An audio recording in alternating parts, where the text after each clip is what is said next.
BNP Paribas, mais aussi le Crédit Suisse, sont dans le collimateur des autorités américaines. Toutes deux sont menacées d'être poursuivies au pénal, de devoir payer des milliards de dollars d'amende, avec en outre une épée de Damoclès, celle de perdre leur licence d'activité bancaire aux États-Unis.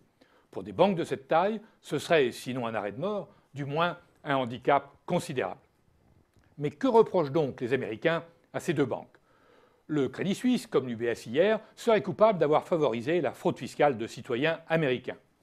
Pour BNP Paribas, point de complicité de fraude fiscale, point de turpitude sur les marchés financiers comme tant de banques américaines s'en sont rendues coupables, point de recyclage de narcodollars comme ce fut le cas pour HSBC qui s'en était tiré avec une simple amende limitée à un peu plus de 1 milliard de dollars.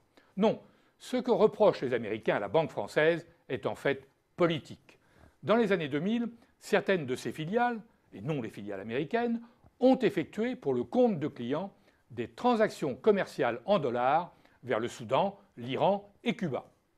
Trois pays qui figurent, avec quelques autres, sur la liste noire des ennemis des États-Unis. L'embargo contre Cuba est régulièrement condamné par les Nations Unies.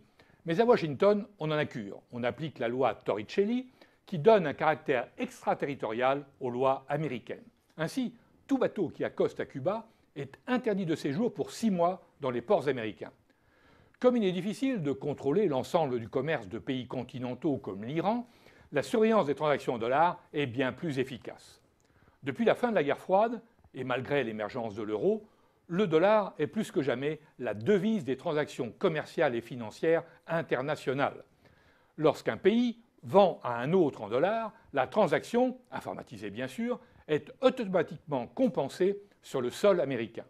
Aujourd'hui, avec les moteurs de recherche, toute transaction, aussi minime soit-elle, vers les États ennemis de l'oncle Sam, est donc instantanément signalée aux autorités américaines.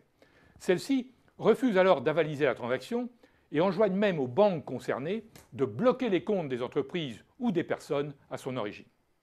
Si la banque ne s'exécute pas, elle tombe sous le coup des lois américaines, elle peut être poursuivie et pire, se voir retirer sa licence pour ses activités bancaires outre-Atlantique. Cette arme de l'embargo peut être sélective pour certains produits, dans les hautes technologies ou l'armement, ou bien totale.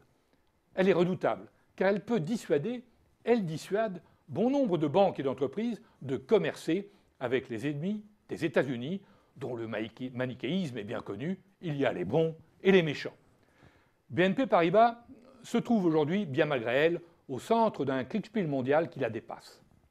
Car derrière le procès qui s'esquisse, se profilent les prémices d'une nouvelle guerre froide avec la Russie, voire la Chine. Si jamais les sanctions et les embargos montent en puissance contre ces deux pays, il va devenir plus compliqué pour les entreprises européennes de travailler avec eux. Car si elles le font, elles risquent de perdre le marché américain. On comprend mieux pourquoi les Chinois, depuis plusieurs années, proposent à certains de leurs partenaires, notamment des BRICS, de libeller leurs échanges en se passant du dollar. Un dollar qui reste l'arme fatale des Américains, l'euro n'ayant pas réussi à s'imposer comme l'autre grande devise mondiale.